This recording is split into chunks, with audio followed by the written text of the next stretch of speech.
Okay, everyone. Thank you for joining us this morning for our latest CA IDMS community webcast titled Maximizing Your CA IDMS Investment for the New Application Economy. We appreciate you taking the time out of your day to join us.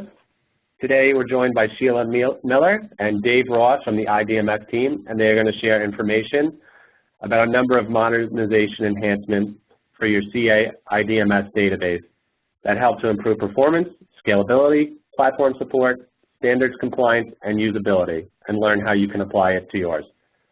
As a reminder, if you have any questions along the way, there's a Q&A feature in the lower right of the WebEx screen.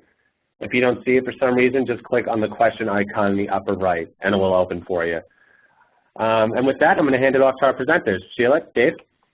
Great. Thanks, Chris. Appreciate it. Good morning and good afternoon to everybody, and thank you for joining us today. We certainly appreciate your time.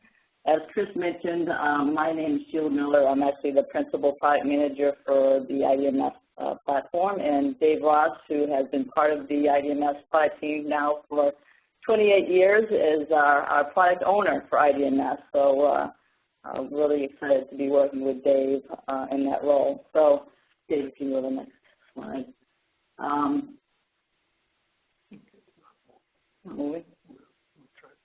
There we go.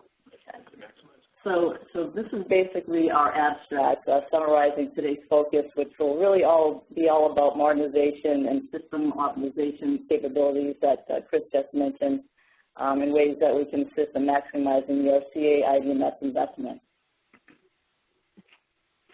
So the agenda looks like this. We'll cover the following topics: why you should modernize IDMS, an overview on network to relational mapping, the benefits of web services, and then we'll wrap up with a high level on some options which will actually help improve performance, scalability, and usability. So this is our slide that really depicts our modernization approach and basically sets the stage for today's discussion. So as a team here and as a company, we fully recognize that our customers have many years invested in IDMS, running mission-critical business systems across the globe, which is why we continue to develop new ways to help our customers shape and adapt these systems to the modern world. So, for example, on the slide you see IDMS, SQL, and server options, as well as VStorm, VStorm partner offering, which really bridges the gap between your critical IDMS systems and the new application economy of web, mobile, cloud, big data, all the new modern type stuff that's out there in the world today. We drive compression savings through IDMS Press Pack. We enable customers to measure and manage performance through a number of different toolings that we'll touch on today. And we have currently addressed a growing concern from our customer base around declining IDMS skill sets with our newest offering that's called N3A. And we'll talk more about that as well. So these are all primary topics of discussion for the remainder of our session. So with that, I'm going to turn it over to Dave Ross to talk about the first half of our discussion, and then I'll be back with you probably in the next half hour or so. So Dave, if you don't mind. Okay, thanks, Sheila. So we'll talk a little bit about modernizing IDMS applications. So I don't think we really have to prove why people should want to do this, but we all know that converting IDMS to another database can be a very costly process. It also can be very risky because sometimes it doesn't work, and it's getting harder and harder to find programmers that can enhance IDMS. So how can we deal with this? Well, we can modernize and reduce costs by leveraging what we've already invested. We can preserve the applications that we've got, which reduces the risk. Obviously, if we preserve them, we don't have to convert them. And we can use current developer skills. Okay, so what do we mean when we talk about modernizing IDMS? There are two dimensions that we think about. One is modernizing IDMS databases so that we can leverage the data, and we can access them from web services using standard interfaces. We can also modernize IDMS applications, which means we leverage the business logic, and we do that by consuming or invoking web services from IDMS applications or repurposing IDMS applications to provide web services. So And we do this with standard APIs, SQL, ODBC, JDBC, SOAP and REST, HTTP and TCP/IP, and the products that are part of the IDMS product suite itself that enable this are IDMS SQL, IDMS Server, our new IDMS Web Services feature, and IDMS Sockets, which is the underlying technology for some of the ones I just mentioned. So let's talk about modernizing databases first. Okay. It's very easy to access a network record from IDMS. You simply define an SQL schema in the catalog that identifies the network schema. You specify the network schema, and the database instance is optional if you have multiple branches of the database. And when you do that, every network record automatically appears as a table. So if we look at the document for the employee demo database, we can obtain calc. The equivalent select statement is just select from the EMP-SQL, which is the SQL schema we just defined. Employee is the network record name, and we can put the calc key in a where clause. Okay, so you may have heard of the concept of object-to-relational mapping, which maps SQL databases to object domains. But we'd also like to talk about relational to network mapping, where we map relational access to network. And so if we look at this quickly, just to summarize this, a record definition is exposed as a table via the schema we just defined. Record occurrences and rows, they're the same thing. Elements become columns, and sets can be considered analogous to referential constraints, although as we'll see, they're not exactly the same, typically due to the lack of foreign keys in network records. So when a network record appears as a table, the name's not translated, and we do that for internal reasons. So this is something that sometimes customers get a little bit surprised by, but it does mean that if you've named your records with hyphens, which is very common, you would need to enclose that within quotes. They call those quoted identifiers. Otherwise, our parser thinks that you're subtracting claim from dental in this case. That's typical of SQL parsers. So that's sort of just one thing to be aware of. Record elements are automatically mapped to columns. We rename the element name to change the hyphens to underscores to make it easier to code them in SQL. You can define SQL synonyms to override the name if you'd like something else. The type, the COBOL type, is mapped to an SQL type using pretty much the same mapping rules that DB2 uses for COBOL. And there are some element definitions that are not mapped. That includes group items. We map the lowest element. Redefines. We do map fixed occurs, but we don't map occurs depending, because there is no SQL structure that maps that directly. The network set may appear as a referential constraint if it contains foreign keys. Typically they don't, so there are some techniques we use to work around this. And some of these techniques are, we have some syntax extensions to SQL. You can use views. You can use procedures. We have two different types of procedures that we support, table procedures and what we call procedures, and we'll talk about those a little later.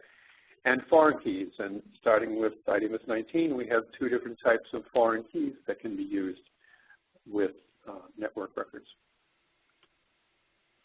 So the advantages of syntax extensions are there's no database changes, no programming needed, but it does mean that they're IDMS extensions, so they're commonly not used by third-party tools.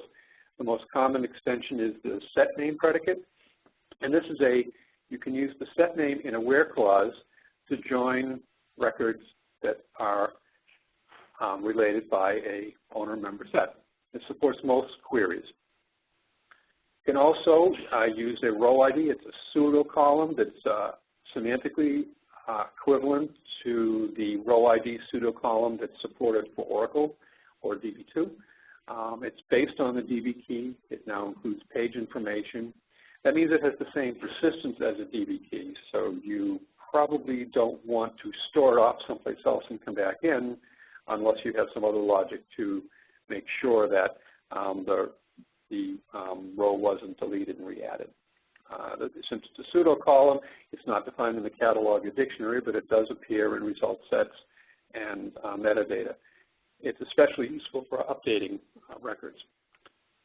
So here's an example of an SQL query using the employee demo database where we're joining the employee coverage, the employee table, the coverage table, and the dental claim table, and just specifying the two set names in the where clause. And this would allow you to access these fields and navigate the set structure using SQL. Here's an example using a row ID pseudo column where you can update a member record under an owner by doing a subquery to get the row ID and then using that in the where clause. Views are a standard SQL feature that you can use to encapsulate these syntax extensions so that users won't see them. You can encapsulate relationships in a similar fashion. You can override column names, and you can also use them to enforce security on tables and columns and rows.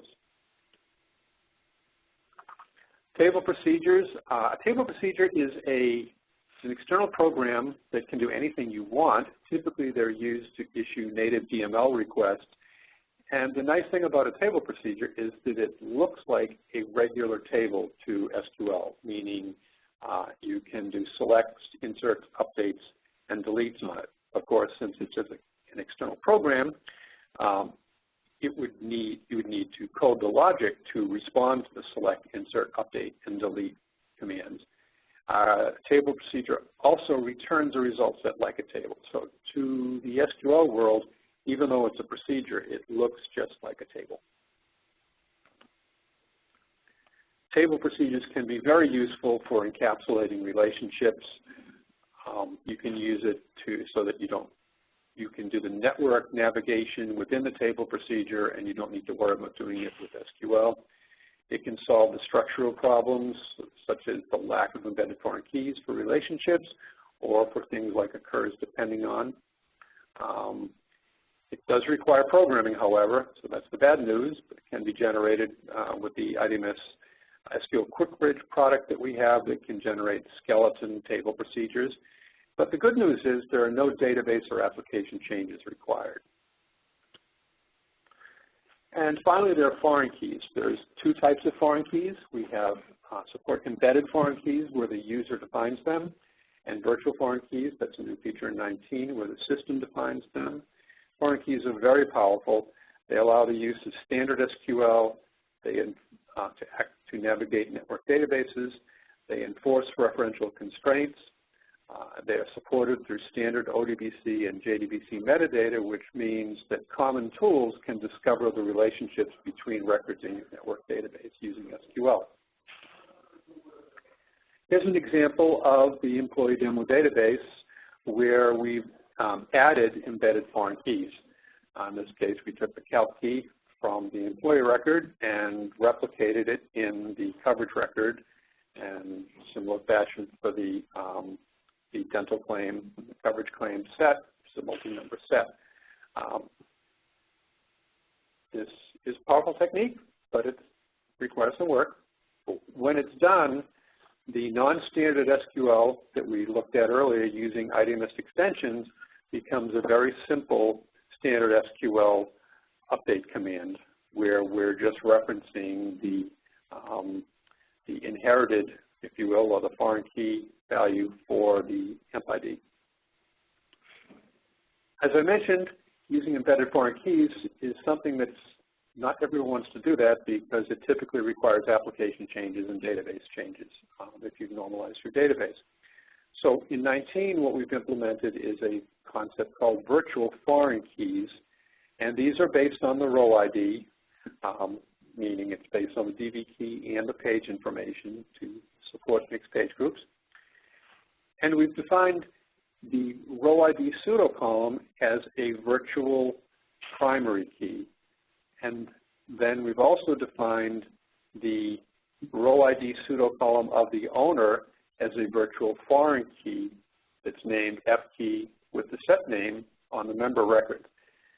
You define this on the SQL schema definition, and that means that result sets, if you just do a select star from a table, you'll get the virtual primary key, you'll get a row ID column, and you'll also get F key columns for every set in which the member is, which the record is a member. The other thing that's, so you can use standard SQL, and these foreign key relationships are now visible through ODBC and JDBC metadata, which means that third-party tools can now issue standard API requests and discover the relationship between your records. And this doesn't require any programming or any application changes. Okay, so if we look at the example of the employee demo database with virtual foreign keys, in this case, we haven't had to add anything, but simply by changing the schema definition, the coverage table will now have a virtual column called FKey emp coverage that is essentially the DB key of its owning employee record. Okay, so using virtual foreign keys, the non-standard SQL becomes standard SQL where we're referencing the row ID. So this table just summarizes some of these techniques and compares them, the extensions, views, table procedures, embedded keys and virtual keys, and shows which ones support standard SQL, which is most except for the extensions. It shows that the only one that needs new programs are table procedures. Application changes would be needed for embedded keys, but none of the others, and possibly a restructure. And then it shows which ones support sets. And this is just sort of a summary of these different techniques. Okay, so the other side of modernizing IDMS is modernizing the applications so that we can reuse your business logic. And that can be done as a web service consumer or provider. Well, consuming web services is a way of extending IDMS applications. They're still IDMS applications, but they're reaching out to the outside world to do things. And there's a number of techniques we can use to do that. You can use the IDMS socket support that was introduced in IDMS 16. We can use the IDMS web services that we're introducing in 19. If you're a CICS user, you can use CICS web services in the same programs that involve network DML. And of course, web services use the standard protocols. Okay. I'm just not going to spend a lot of time talking about a socket program, but in order to implement a web service request, you'd specify the request as an XML document, wrap it in a SOAP envelope, package it and send it with HTTP commands over TCP/IP and receive the reply, unwrap the XML reply from the SOAP envelope, and then extract the response from the XML document. We have users that have done that. It works fine, but there is work there. So in 19, Incremental Release 1, which we're just going GA with very quickly within the next week or so, we provide support for IDMS applications to consume services. And we do most of the heavy lifting for you. So our product, the new feature, will wrap the request in the SOAP envelope, bind it to HTTP, and send it, receive it over TCP/IP, and then unwrap the reply. You'd supply a program that specifies the request as an XML document and extracts the response from the XML document. Okay. The other side of web services is providing web services. Okay, and this is a way you can reuse IDMS applications. There are some things to consider here. The biggest issue is separating your business logic from your presentation logic. Applications can be very large, so it's usually helpful to think in terms of components of your application and how you could define those as APIs.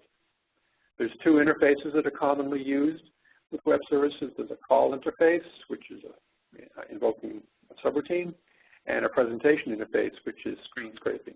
And we won't really talk about that in this presentation today. We'll focus on the call interface. Okay. As I mentioned, call interface, it's like a remote procedure call. You can extract logic from an application. They can be subroutines, mapless dialogues, any other extracted code you can use. And then you can invoke that using the same techniques, similar techniques that we used for the consumer. Socket programs, you can use SQL procedures with JDBC or ODBC, IDMS web services, or CICS web services. Okay. IDMS can be part of a service provider by using ODBC and JDBC with SQL. In this case, you can reuse business logic from an ads mapless dialog or a COBOL program, wrap it in a SQL procedure, then you would implement the web service itself on an application server like Tomcat or WebSphere Application Server using the tools that come with those products. And then you could use SQL and JDBC to actually call the procedure that would invoke your ads dialog. Starting with IDMS 19, and this will be available in Incremental Release 2, which we are working on now, IDMS can not just be part of the service provider, it can be the service provider. You don't need to use WebSphere or Tomcat or anything like that. We provide an HTTP server and a SOAP wrapper, and a user-written program actually implements the service because that's application logic. And the user-written program would extract the request from the XML document, process the request as an ads mapless dialog, a COBOL program, or invoking an SQL procedure, standard application code, and then format the response as an XML document. Okay, so this slide just kind of summarizes everything we just talked about in kind of one place.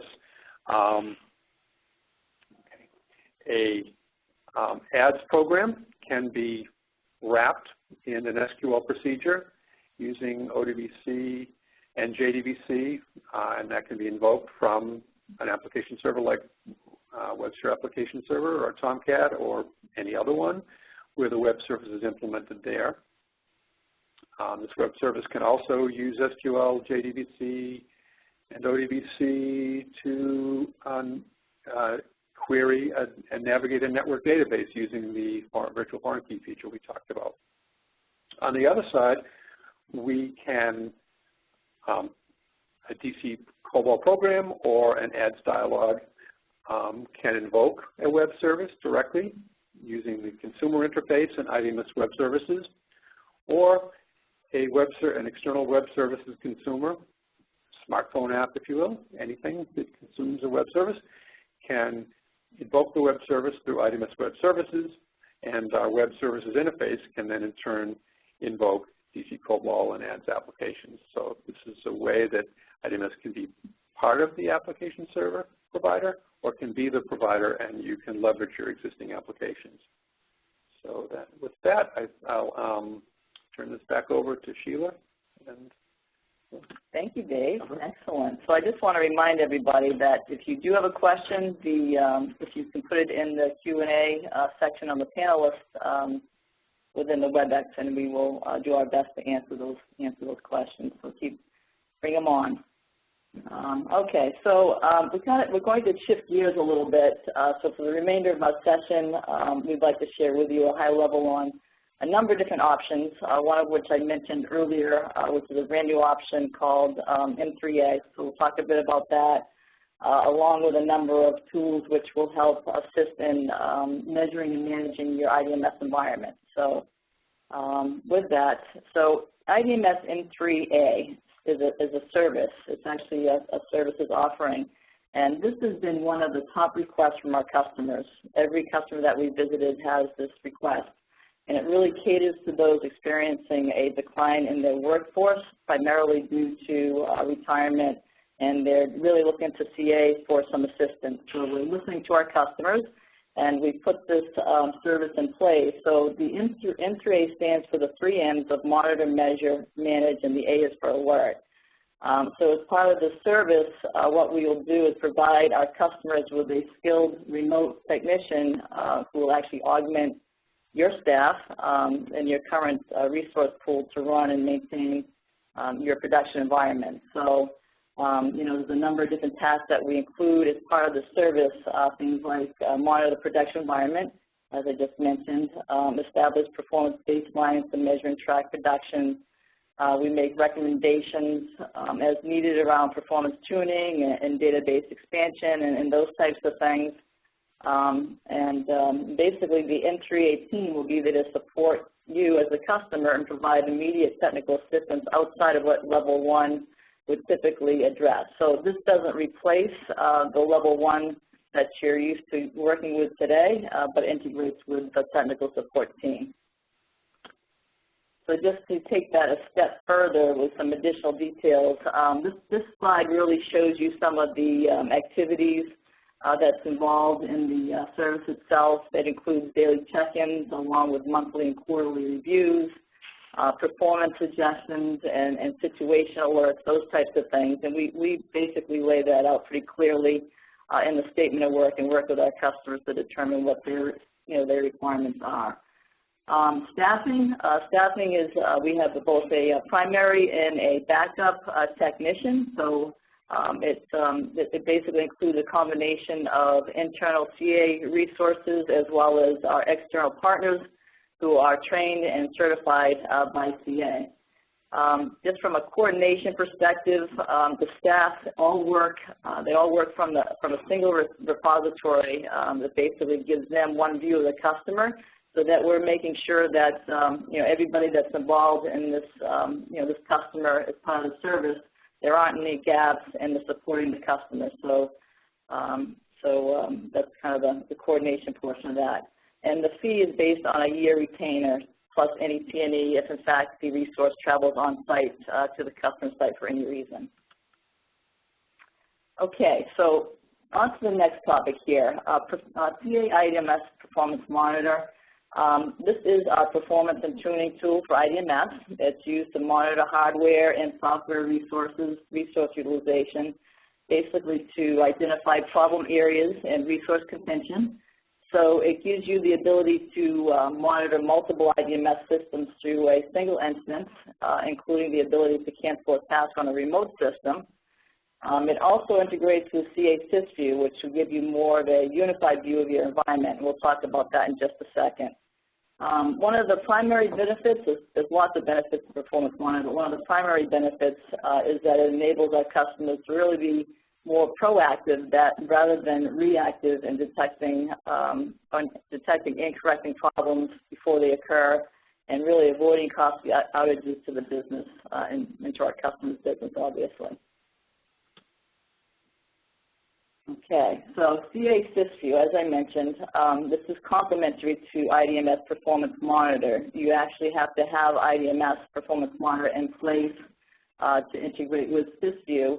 As of release 18.5, we opened up integration between the two tools to provide more of a, as I mentioned previously, a unified view into our customers' ZOS environment. So it makes it more easier for our customers to manage multiple systems resources outside of just IDMS. It provides centralized alerts and historical data for performance and analysis and reporting. It allows you to monitor resource utilization and look for hotspots and resource contention.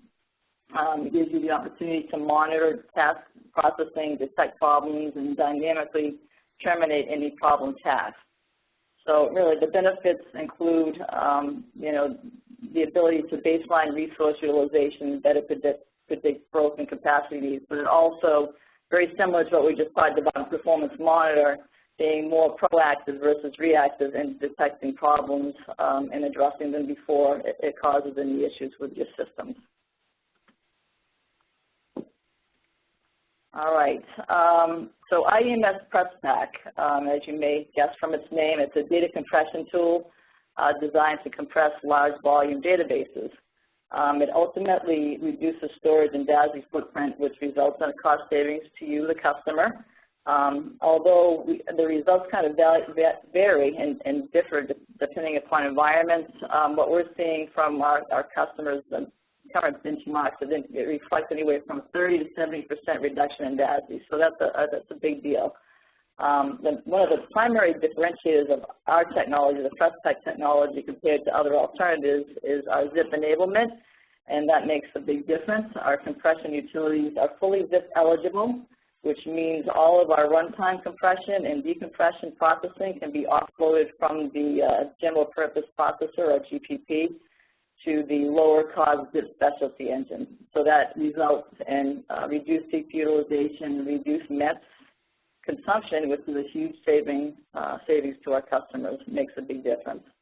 One really neat thing about this as well is that you can test drive this functionality and see the results in your environment by simply applying a license key. So there's no installation required. You just have to work with your sales team, and they can provide you the license key. You can take it for, do a mini POC or a test drive and see how it works for you. Okay, let's see here. CA Mainframe Application Tuner, or MAT as we term it here, is complementary to both Performance Monitor and SysView. If you take all three pieces, Performance Monitor, SysView, and MAT, it really forms a cohesive solution. Performance Monitor and SysView detect problems within production environments that we just discussed. MAT actually takes that to the next step to drill down into more the application level to determine what caused the actual problem.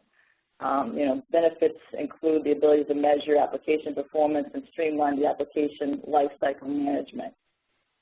Do you have anything to add to that at all, Dave? I mean, that was real brief, but do you have anything else to add on that? Well, MAT can be very useful for, as you pointed out, pinpointing inefficiencies in code, finding problems.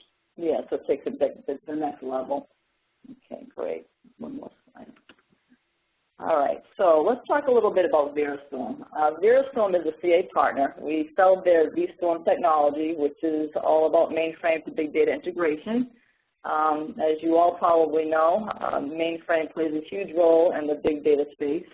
If you look at statistics, 71% of the global 500 companies today still rely on the stability of the mainframe to continue to run their business. So you can't really talk about big data in isolation of IDMS or the mainframe for that matter. So these systems house massive amounts of customer-centric structured data, which is a critical source of big data. Some of the key benefits to the VStorm is cost avoidance. So with VStorm, you bypass what the traditional ETL approach in favor of what they refer to, I should say, as the extract, load, transform. So it's ELT versus ETL. So what that means is that the data is extracted over a live pipe to a cheaper platform before the actual load and transform occurs, which is a huge savings in mainframe MIPS and DASI consumption. So as a result, it reduces, again, costly CPU cycles, the complexity of offloading data. It shrinks storage requirements, and all this results in a huge cost savings to our customers. So, and obviously the end game is once you have the power of the big data analytics, you can do all kinds of different things, including examples here that are on the slide: point-in-time data, fraud analysis, business compliance type analysis, and I mean the list goes on when it comes to the analytics types of things you can do with big data. Okay, so that wraps up kind of the technical aspects of our session today, but we do have a few slides here that we wanted to touch on before we take it to questions. The first one here is, for those of you who aren't already a member of the CA IDMS User Association community, we really strongly encourage you to participate. This is a great professional network for our customers to access a bunch of different resources that are available to them. And you can learn about webcasts out there. You can network with the IDMS development teams. You can network with other customers. You'll learn about events. We have, you can put out ideas on the ideation site. The list goes on and on. So one of mine is, if you have not registered, we strongly suggest that you do that.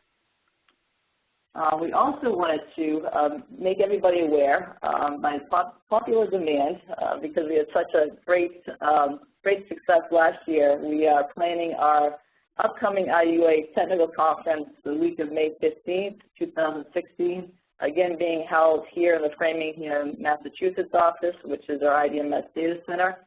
So more to come on that. We just started the planning process, and we'll provide everybody information as we have it. And also wanted to make note, I'm sure you all may be aware, but if not, just a quick slide to inform you that registration is now open for CA World 15. We have special promotions, early bird discounts, and things like that. So you just go to ca.com/CA World. It's being held at the Mandalay Bay Resort and Casino in Las Vegas from November 16th to 20th. And we actually, we've added back in more technical content. There will be a few tracks on the IDMS and Datacom being offered there as well. So there will be, if you go to the website, you'll find more information and understanding of the, what's being offered in some of the pre-con and also the sessions during the week. Okay, I think I have one last slide that I have to put in here. This is just a legal disclaimer saying that anything we say about the future is subject to change until it goes GA. And with that, I think we're at the point where we can start to take questions. So let's take a look and see if we have any. Can you see the question there? Okay. Is IDMS Comp and IDMS DCOM also ZIP eligible? Yes. The answer to that is yes, because it's our code. That's the determining factor. So that, and Prospect's our code because we license it in Comp and DCOM. Laura, did you hear that? Perfect. Is everybody on mute? Okay. All right, excellent. Any other questions?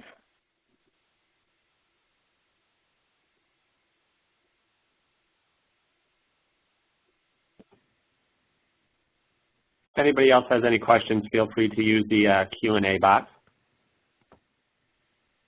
Is MAP a separate product? Yes, yes. It is.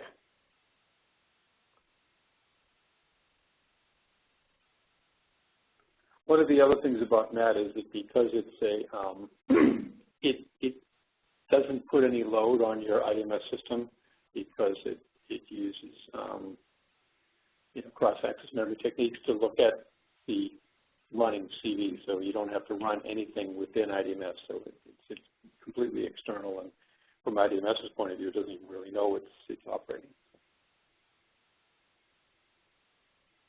Will the presentation be available for download? Yes, we will make the presentation available. We're actually recording this, and we will provide it to everybody on this call, and plus we're going to make it available to others, probably out in communities as well. So.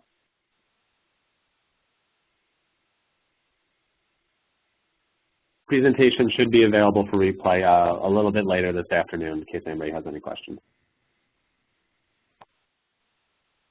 I'm hearing that somebody had lots of problems with the audio, so we'll have to look into that. My apologies for that. Did a lot of people have that? We see one person had problems. If anybody else had the same issue, I'd like them to, it would be helpful if you could type the same thing in the Q&A so we can look into that. Would the slides be available in PDF format? We could probably do that. I don't see any reason why we wouldn't. I would think that's probably how we're going to deliver it anyway. Is that true, Lynn? We'll be delivering the slides in PDF format? Chris, we can provide them in PDF format, correct, along with the recording? Yes, we can upload them as a PDF in the communities, and I can link to it in the replay so everybody has access to them. Fantastic. Thank you.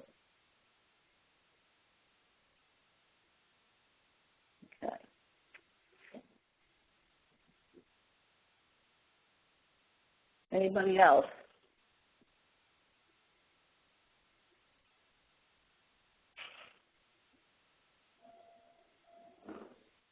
Wow, being easy on us, Dave. Sure. If anybody has any additional questions, feel free to ask now while we have our presenters. Will web services be an optional cost item?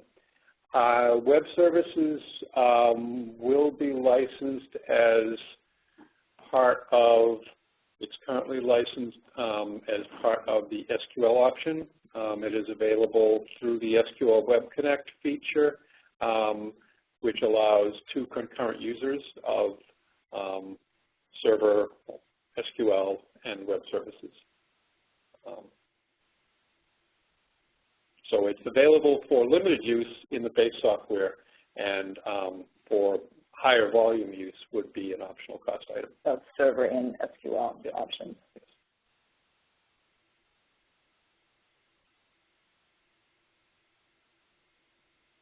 If you need further clarification on that, feel free to reach out to us.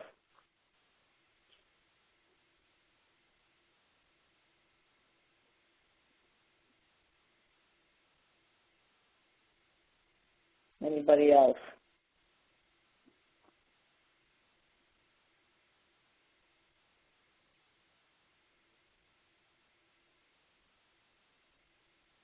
Chris, I think we're probably good at this time. I did want to just let everybody know you're welcome to reach out to either Dave or I. My email address is Sheila, SHEILA.Miller, MILLER2 @ca.com. And mine is david.ross@ca.com. So we welcome additional questions after the fact, and if there's anything that we can help out with in the future. All right, thanks so much, guys. Again, this recording will be available on the communities along with the PDF of the slides, and if you have any questions, just feel free to comment on that. I'm sure Sheila and Dave would be happy to answer. Thanks so much, guys, for your time today. I appreciate it. Thank you. Have a good day, everyone. You too.